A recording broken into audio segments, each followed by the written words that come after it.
If you've never breathed the air in the Hindu Kush mountains, it's hard to explain what it does to you.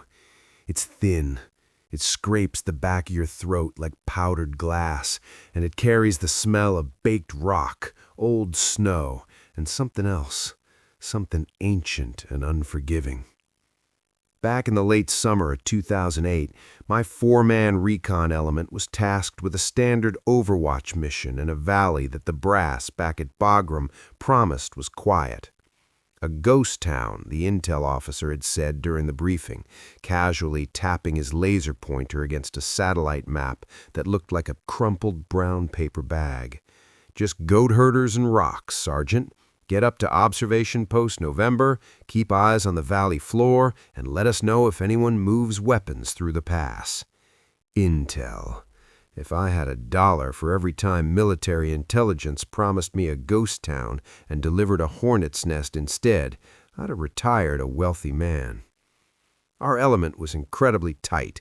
They were Sully, our point man, who could read a mountain trail better than most people read a book. Doc, our medic, a kid from Chicago who patched us up and kept the dark humor flowing. Miller, carrying the M249 saw, built like a linebacker and twice as stubborn. And me, the team leader.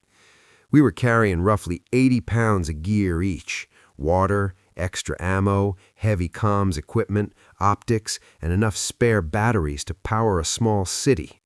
The physical weight of the rucksack is one thing. The psychological weight of knowing you are about to be completely cut off from the rest of the world is another entirely. The insertion was a nighttime infill via a CH-47 Chinook. I still vividly remember the sharp smell of aviation fuel and the deafening rhythmic thwack, thwack, thwack of the twin rotors as we banked hard through the jagged moonlit peaks. When the ramp finally dropped, we stepped out into a blinding cloud of talcum-powdered dust. The oppressive heat of the day had vanished, replaced by a biting, high-altitude cold that cut straight through our combat shirts. The helo lifted off, the roar fading into the dark expanse of the mountains. And then, silence. That was always the worst part. The sudden, heavy silence that drops over you when the bird leaves and the dust settles. You realize just how alone you truly are. We moved out under the cover of darkness, pushing up the steep, shale-covered incline toward our designated OP. It was a brutal hump.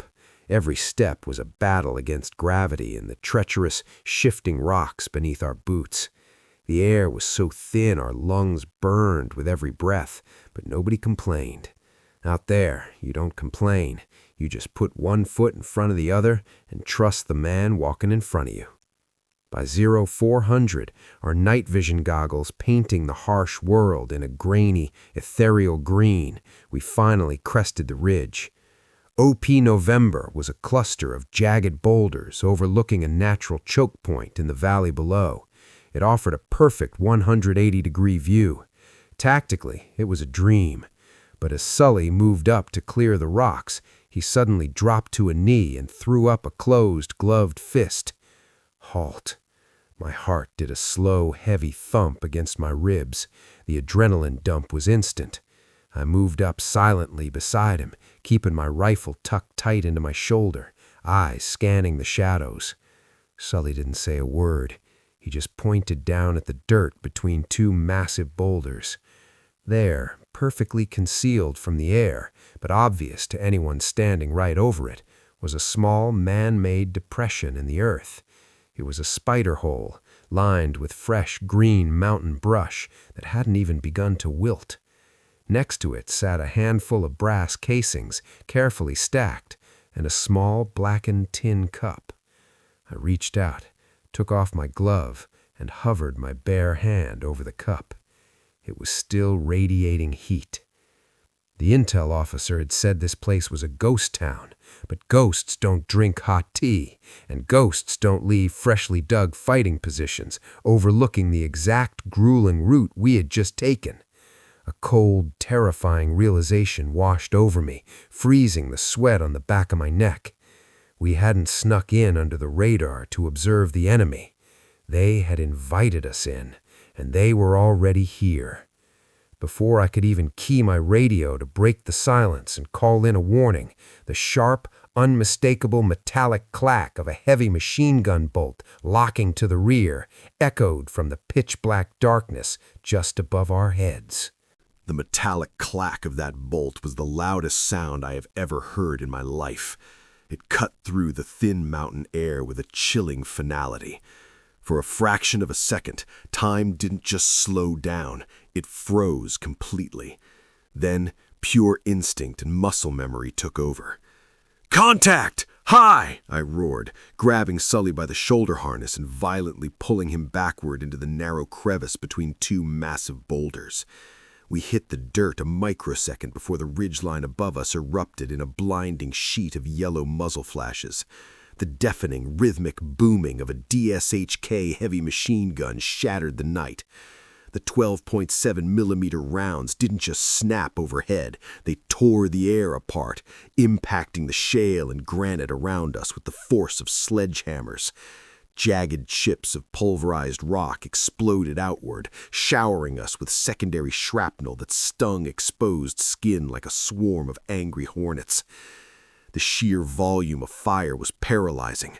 If we had still been standing, we would have been cut in half before we even registered the threat. We were pinned in a shallow depression, trapped in the unforgiving geometry of a perfectly executed trap. They had plunging fire, the high ground, and the element of total surprise. "Miller, get that gun up!" I screamed over the roaring tempest of incoming fire, spitting out a mouthful of bitter grit. Miller didn't need to be told twice. He was already wedged against the slanted slab of granite, aggressively wrestling his M249 saw into position. A second later, the distinct high-pitched chatter of his weapon joined the chaotic symphony of combat. Brrr-tat-tat-tat, brrr-tat-tat-tat. He fired in controlled, disciplined bursts, raking the dark ridgeline above us. The red streaks of his tracer rounds painted a desperately needed line of suppressive fire, momentarily forcing the enemy gunner to duck behind their barricade. "Doc, you good?" I yelled, looking back toward the rear of our tight formation. "I'm up! I'm good!" Doc shouted back, his silhouette pressed incredibly flat against the earth, his M4 carbine trained vigilantly on our right flank to prevent anyone from sneaking up our blind side. I scrambled toward the center of our perimeter, ripping the handset of my PRC-117 radio from my kit. I needed to get close air support, or at least a quick reaction force spun up immediately. "Havoc Base! Havoc Base! This is Romeo 2-4. Tick! Tick! Troops in contact! We are taking heavy, effective plunging fire at OP November, requesting immediate..." Static. I checked the frequency channel. I checked the antenna connection. I keyed the mic again. "Havoc Base! Romeo 2-4, do you copy?" Nothing but the mocking, indifferent hiss of white noise. The jagged granite peaks of the Hindu Kush were infamous for eating radio waves, creating dead zones that swallowed communications whole. Or worse, the enemy knew exactly where we'd set up and had brought a localized jammer. Either way, the lifeline to the outside world was effectively severed. We were 4 men on an isolated rock, completely on our own. Sully, who had low-crawled to the far edge of the boulder field, suddenly shouted over the din. "Boss, it's not just the DSHK! I've got movement on the left flank! Multiple dismounts, moving down the draw!" I shifted my night vision optics toward the left. Through the grainy green phosphor, I saw them. Not a disorganized group of local fighters, but a disciplined, well-spaced assault element bounding down the rocky slope. They were using the DSHK's suppressive fire to cover their movement, maneuvering to encircle us. This was a complex L-shaped ambush, meticulously planned and rehearsed.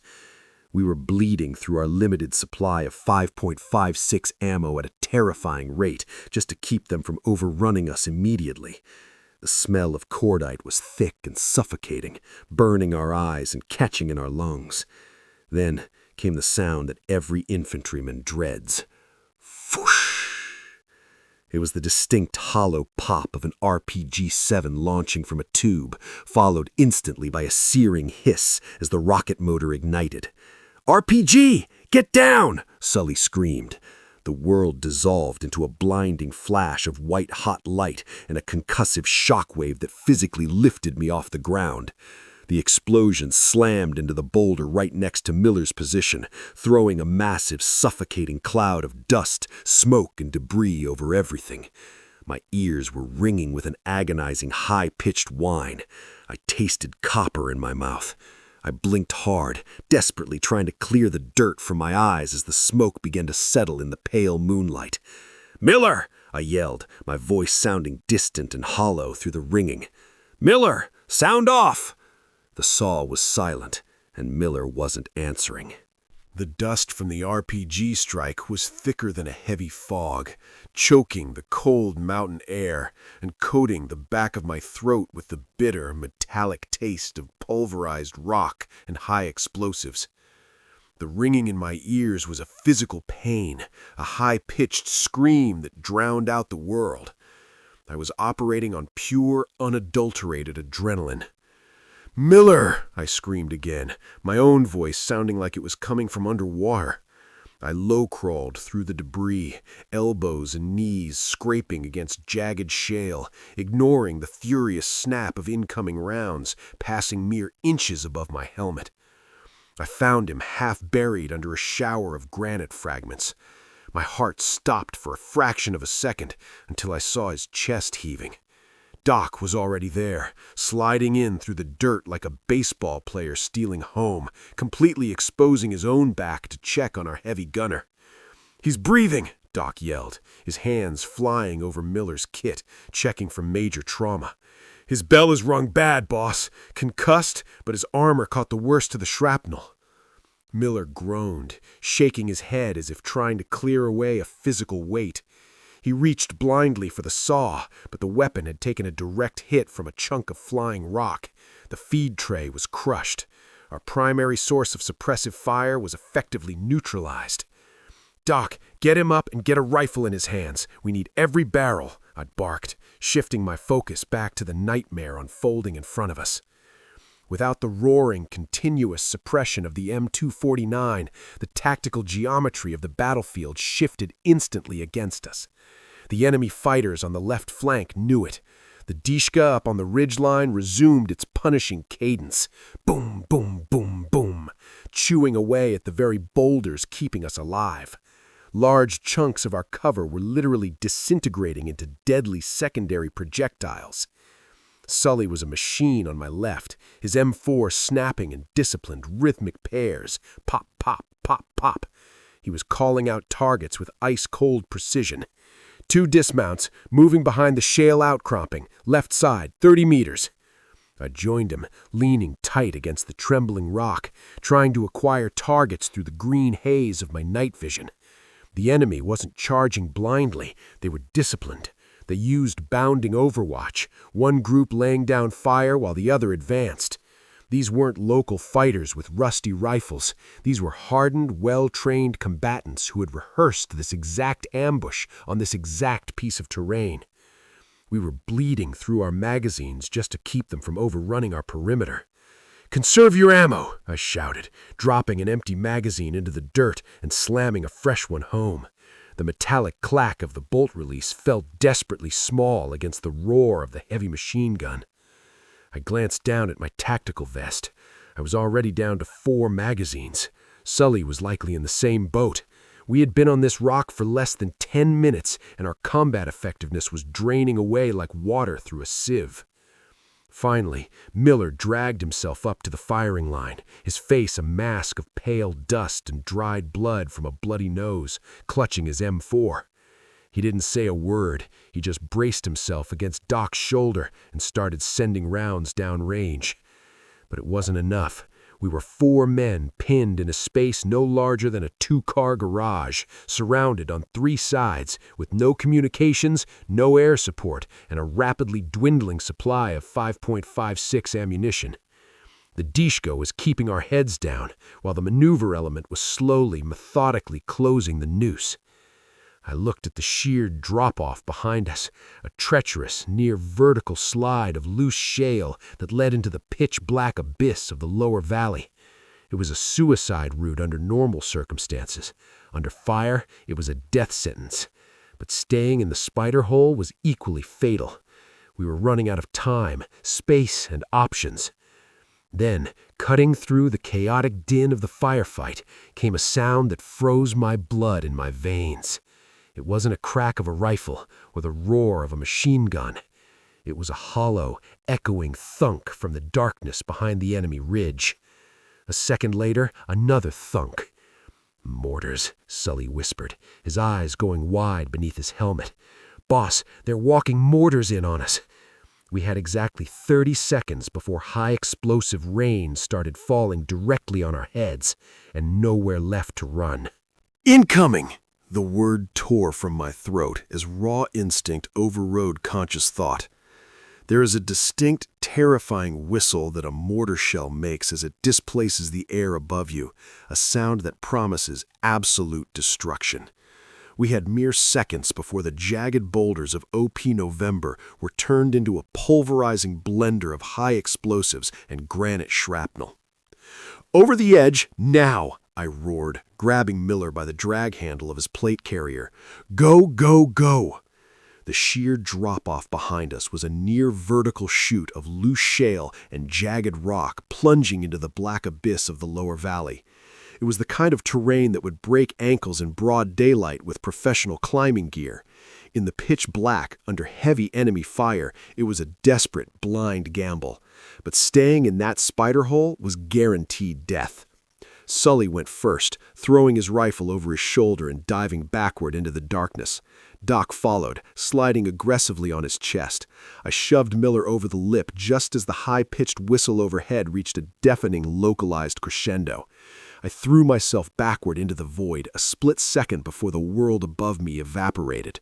The first mortar shell impacted directly inside the perimeter we had just abandoned. The concussive shockwave hit me midair, a solid wall of pressure that punched the breath from my lungs and sent me tumbling out of control down the violently steep slope. The noise was apocalyptic. Dirt, fist-sized rocks, and fiery shrapnel rained down the chute behind us like a deadly meteor shower. I hit the loose shale hard, sliding, tumbling, and violently colliding with the mountainside. My helmet slammed against a rock, sending a dizzying flash of white light across my vision. I dug my boots, my elbows, and my gloved hands into the sliding earth, desperately trying to arrest my momentum. It felt like falling down an endless staircase made of razor blades. The friction tore at my uniform, burning my skin, as an avalanche of loose scree carried us further into the dark. Finally, after what felt like an eternity of agonizing descent, I slammed into a solid, unyielding terrace, a narrow, rocky terrace halfway down the mountain. My rifle was still slung tightly to my chest, but my night vision goggles had been violently torn from my helmet during the fall. I was blind, battered, and gasping for the thin, dusty air. "Sound off," I rasped, spitting out a mouthful of gritty dirt. "Here," Sully groaned from the darkness to my left. "Miller's up," came a raspy, pained voice to my right. Silence. Doc, sound off." I frantically unclipped the broken NVG mount from my helmet, digging into my admin pouch for a spare handheld monocular. I pressed the optic to my eye. The world lit up in a grainy, ethereal green hue. Doc was crumpled against a jagged boulder about 15 meters up the steep scree slope. He wasn't moving. "Cover me," I yelled to Sully and Miller. I scrambled up the shifting, treacherous scale on my hands and knees, my heart hammering relentlessly against my ribs. Every movement sent miniature avalanches of rock tumbling down the scree, making a sickening amount of noise in the quiet night. Up above, the enemy's heavy machine gun had stopped firing. They were repositioning. They knew the mortars had flushed us out of the OP, and they were maneuvering down to finish the job. I grabbed Doc by the back of his tactical vest to drag him down to the relative safety of the terrace, but as I shifted my weight, a single suppressed rifle shot cracked through the night air. The round impacted the dirt exactly 2 inches before Doc's head, spraying rock dust into my eyes. They had us zeroed in, and they had a sniper. That suppressed crack wasn't the chaotic spray of an untrained fighter. It was a hunter's shot, calculated and cold. I didn't have time to think. I just reacted. I grabbed the drag handle on the back of Doc's plate carrier with both hands and threw all my remaining weight backward down the steep scree slope. We tumbled the remaining 15 meters in a violent avalanche of loose shale and desperate momentum, crashing hard into the narrow terrace just behind a cluster of waist-high boulders. A second suppressed round snapped the air exactly where my center of mass had been a fraction of a second prior, sparking harmlessly against the granite. "Sully, Miller, suppress that ridge. Single shots, conserve your mags," I roared, my lungs burning as I dragged Doc completely behind the heavy rock outcropping. Pop, pop. Sully and Miller began returning fire, picking their shots carefully. We couldn't afford a wall of lead anymore. I checked my rig. 3 magazines left. Miller had 2. Sully was down to his last one. Worse, when I reached for my hydration bladder to clear the choking dust from my throat, my hand came back slick. The fall had ruptured the reservoir. We were completely dry. At this altitude, with the adrenaline dumping through our systems, dehydration was a ticking clock. "Doc, talk to me," I gasped, keeping my head down as the enemy above started returning fire, raining a steady shower of dirt and stone chips over our position. Doc was already working on himself, his hands shaking but his movements precise. He was tying off a makeshift splint using a SAM roll and heavy tape. "I'm not bleeding out, boss, but I can't put any weight on it. The joint is wrecked. I'm dead weight." "Nobody is dead weight," I snapped, though the grim reality was settling like lead in my stomach. We were trapped on a ledge no bigger than a driveway. Above us, the mountain was crawling with an enemy force that heavily outgunned us. Below us was a treacherous, blind descent to the valley floor where our emergency extraction point, LZ X-ray, was supposed to be. But we couldn't move. The sniper had us perfectly pinned. If we tried to carry Doc down that exposed slope, we'd be picked off one by one. We needed a miracle, or we needed to make one. I low-crawled over to Sully, who was peering through a tiny gap between the rocks. I asked if he saw the flash. Sully nodded, his jaw clenched tight. Midway up the draw, there's a jagged overhang. He's tucked in tight. Standard 5.56 won't penetrate his cover from this angle. I looked at my M4. Clipped beneath the barrel was my M203 grenade launcher. I popped the breech and slid in my very last 40mm high-explosive dual-purpose round. It was a heavy, golden-tipped cartridge that suddenly felt like the most valuable object on Earth. "One shot," I muttered, "but I need him to expose himself. I need an angle, and I need him looking the wrong way." Miller, overhearing this, racked the bolt of his rifle. He was bruised, battered, and his helmet was missing its camouflage cover, but his eyes were entirely focused. "I'll draw his fire," Miller said flatly. "I'll break right, use that shale mound for temporary cover. When he shifts his optic to track me, you put that 40mm right in his lap." It was a terrifying maneuver. Miller would have to expose himself entirely to a trained marksman, relying strictly on speed and luck to survive long enough for me to take the shot. "If you trip, Miller, you're done," I warned him, the heavy weight of the command crushing my chest. "Then I won't trip," he replied, tightening his chin strap. I adjusted the leaf sight on the M203, calculating the distance, the elevation, and the wind whipping through the canyon. It was an impossible shot under the best conditions. "On my mark," I whispered, getting to a crouch behind the boulder, my finger resting heavily on the secondary trigger. The mountain above us suddenly went quiet. The terrifying, heavy silence returned. They were getting ready for the final assault. It was now or never. 3, 2, 1, go! Miller exploded from cover, sprinting across the open terrace like a man possessed, kicking up a massive moonlit dust. Instantly, the sniper fired. Crack! Miller stumbled hard, his momentum carrying him forward as he hit the shale, sliding violently towards the sheer edge of the cliff. I stepped out of the rocks, raised the launcher, and pulled the trigger. Bloop! But as the 40mm grenade sailed through the night air towards the overhang, a horrifying chorus of war cries erupted from the darkness immediately behind us. The bloop of the M203 grenade launcher was instantly drowned out by a deafening detonation against the jagged overhang above us. A brilliant flash of orange illuminated the ridgeline, violently silencing the sniper's rifle. The high explosive round had found its mark. The immediate threat from above was neutralized. But there was no time to process the relief. The terrifying war cries echoing from our rear flank meant a maneuver element had completely bypassed our position in the dark and was rushing the terrace. "Left side!" Sully roared, his M4 barking in rapid, controlled pairs. He had pivoted on a dime, dropping the first two fighters who crested the shale mound and effectively stalling their charge. I spun around, my rifle up, desperately scanning the dust cloud for my heavy gunner. "Miller!" I screamed, my heart lodged firmly in my throat. A heavy hand slapped the dirt near the cliff's edge. Miller pulled his upper body over the lip of the drop-off, gasping for air, his uniform shredded but his eyes burning with sheer defiance. The sniper hadn't hit him. Miller had thrown himself into a controlled blind slide to avoid the shot just as the sniper fired. "I'm good! Get Doc!" Miller choked out, scrambling up and raising his weapon to support Sully's flank. The 40mm blast and our sudden aggressive volume of fire bought us exactly what we desperately needed: hesitation.